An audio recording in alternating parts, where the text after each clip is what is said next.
జరుగుతుంది అసలు ఈ లాఠీ చార్జ్ ఎట్లా? అసలు మేము చాలా ప్రశాంతంగా మా స్టూడెంట్స్ యూనియన్ అందరం మార్చ్ చేసుకోవడానికి పోయాం. మేము స్టూడెంట్స్ క్యాంటీన్ దగ్గర స్టార్ట్ అయ్యి ఈస్ట్ క్యాంపస్ వరకు మార్చ్ చేసుకుంటూ పోయాం. బార్కేడ్లు వేసి మా మీద లాఠీ చార్జ్ చేశారు.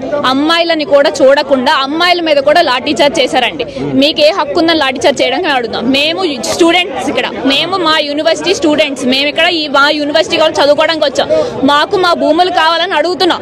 దాని మీద కూడా మేమేదో దొంగల్లాగా ఏదో క్రైమ్స్ చేసినట్టు మా మీద లాఠీ చార్జ్ చేసేంత హక్కు మీకు ఎవరు ఇచ్చారని ఈరోజు అడుగుతున్నాం.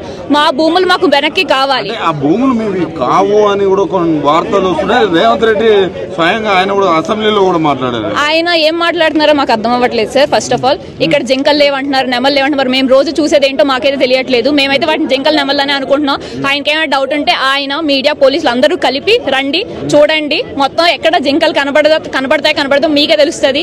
చెరువులు లేవంటున్నారు, మష్రూమ్స్ లాగా లేవంటున్నారు. ఏంటండి, ఏం డెవలప్మెంట్ మీరు చేద్దాం అనుకుంటున్నారు? నాకు అర్థం కావట్లేదు.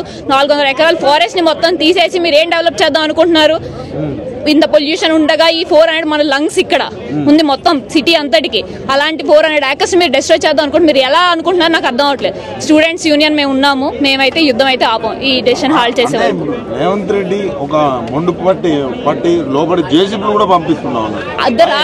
రాత్రి లాంగ్ వీకెండ్ చూసుకొని ఉగాది ఇది అనగానే యూనివర్సిటీ స్టూడెంట్స్ అందరూ ఇంటికి వెళ్ళిపోతారు, వీకెండ్కి వెళ్ళిపోతారు. అంటే మిగిలిన స్టూడెంట్స్ అందరూ ఏం అడగరు అనుకుంటున్నారు, ఏమనుకుంటారు? రాత్రి బుల్డోజర్లు తెచ్చి మొత్తం అంతా క్లీన్ చేయించేసి ఏం చేద్దాం అనుకుంటున్నారు? అసలు నాకైతే అర్థం అవ్వట్లేదు. మాకు దీనికైతే ఆన్సర్ కావాలి. మా భూములు మాకు వెనక్కి కావాలి. ఈ డెసిషన్ హాల్ట్ చేయాలి. గవర్నమెంట్ కి మేము ఏం చెప్తున్నాం అంటే, ఏదైతే ఉందో ఈ 400 ఎకరాలని ఒకవేళ మాకు హెచ్సియుకి ఇచ్చేయండి, లేదంటే దాన్ని నేచర్ అలా ఉంచేయండి. ఆ నేచర్ ని డిస్ట్రాయ్ చేయొద్దు. ఏదైనా వైల్డ్ శాంక్చురీ గానో లేకపోతే ఏదైనా నేషనల్ పార్క్ గానో దాన్ని ఉంచండి. హెచ్సియుకి ఏదైతే ఉందో మాకు కంప్లీట్ బౌండరీ కావాలి. ఇలాంటి ఎంక్రోచ్మెంట్స్ చాలా జరుగుతున్నాయి. ఇప్పటికే చాలా ఎంక్రోచ్మెంట్స్ ఉన్నాయి దీంట్లో. సో మాకు కంప్లీట్ బౌండరీ ఇప్పుడు ఏదైతే ఉందో మాకు చాలా ఎమర్జెన్సీగా ఉంది. అక్కడ లాఠీ చార్జ్ చేస్తున్నారు, ఆడపిల్లని కూడా చూడట్లేదు, నచ్చినట్టు ప్రవర్తిస్తున్నారు పోలీసులు. మాకు లోపల మీడియా కూడా లేదు, ఎవరు లేరు అక్కడ. అట్లీస్ట్ కవరేజ్ చేయడానికి కూడా మేము ఎవరికి చెప్పుకోవాలి? మేము స్టూడెంట్స్ అంటే మేము పొలిటీషియన్ బ్యాక్గ్రౌండ్ లేదు, మాకేం లేదు. మేము చాలా నార్మల్ సాధారణ స్టూడెంట్స్. మాకు ఆన్సర్ కావాలి. మాకు ఈ ఏదైతే ఉందో ఫస్ట్ ఈ డెసిషన్ అయితే హాల్ట్ చేయాలి. ఇప్పుడు ఆ జింకల్ నెమల్ ఆల్రెడీ సగం పోయాయి.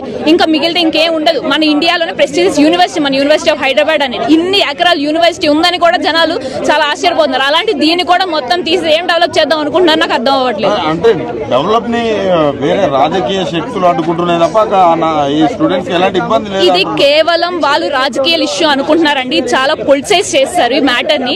మాకు స్టూడెంట్స్ నేచర్ మాకు అది మాత్రమే తెలుసు. మాకు ఏ పొలిటీషియన్స్ తెలియదు. మాకు దేంట్లోనే అలాంటి మేము హెల్ప్ అందరినీ అడుగుతాం. ఎందుకు అడగమండి? అందరినీ హెల్ప్ అడుగుతాం. ఎవరు చేస్తారు, చేసిన వాళ్ళు మాకు సపోర్ట్ ఉంటారు. సో ఏదైతే ఉందో మీ మీడియా వాళ్ళు కానీ ఎవరైనా సరే మాకు నేషనల్ సపోర్ట్ కావాలి దీనికి. ఇక్కడ ఏదైతే సెంట్రల్ గవర్నమెంట్ కూడా ఇక్కడ గట్టిగా అంటే దీన్ని ఫోకస్ చేయకుండా ఎలా చూస్తారు అంటే అక్కడ స్పందించడం నరేంద్ర మోడీ కావచ్చు వీళ్ళందరూ కూడా ఇంకా స్పందించట్లేదు. మాకు తెలిసినంత వరకు ఇది స్టేట్ మ్యాటర్ అని చెప్పి వాళ్ళు సైడ్ తీసుకుంటున్నారేమో. కానీ మా స్టూడెంట్స్ యూనియన్ ఆల్రెడీ వాళ్ళ దగ్గరికి వెళ్ళారు. మేము పోస్ట్ కార్డ్స్ పంపించాము. ఆల్రెడీ వాళ్ళ దగ్గరికి వెళ్ళారు. కొంతమంది రిప్రజెంటేషన్స్ ఇచ్చారు. సో వాళ్ళ డెసిషన్ కోసం వెయిట్ చేస్తున్నాం మేము. యాజ్ ఆఫ్ నౌ మాకు ఈ డెసిషన్ అయితే హాల్ట్ చేయాలి. ఏవైతే బుల్డోజర్లు వచ్చాయో ఈ యుద్ధం అయితే ఆగదండి. వాళ్ళు ఈ బుల్డోజర్లు అన్ని వెనక్కి తీసుకెళ్లాలి.